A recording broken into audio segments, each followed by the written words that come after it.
కేంద్ర సహాయ మంత్రి భూపతిరాజు శ్రీనివాస్ వర్మ హాట్ కామెంట్స్ చేశారు. తాను చేసే అభివృద్ధి కార్యక్రమాలను హైజాక్ చేసే ప్రయత్నం చేస్తే ఎక్కడ ఏ విధంగా సమాధానం చెప్పాలో తనకు తెలుసని అన్నారు. మేము చేసేటువంటి అభివృద్ధి కార్యక్రమాలను హైజాక్ చేసేటువంటి ప్రయత్నం చేస్తే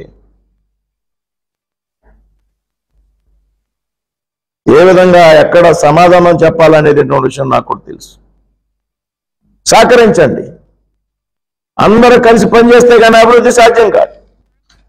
నా పార్లమెంట్లో ఉన్నటువంటి 7 శాసనసభ్యులు సహకారం తీసుకుంటున్నారు, చక్కగా సహకరిస్తున్నా. నేను కూడా వారికి సహకరిస్తున్నా. పార్టీలు వేరే నా సోదర భావంతో పనిచేస్తున్నా. కానీ సంబంధం లేకుండా, బాధ్యత లేకుండా, మన ఇన్వాల్వ్మెంట్ లేకుండా తగుదనమ్మా నేను ఉన్నానని వచ్చి నన్ను కెలకడానికి ఎవరన్నా ప్రయత్నం చేస్తే గతంలో చెప్పాను, నాతో అపరిచితుడు బయటకు వస్తాడు అనేటువంటి విషయం. సామాన్యుడైనటువంటి శ్రీనివాస్ వర్మ ఏ విధంగా రాజకీయం చేయగలడో ఆ విధంగా రాజకీయం చేసే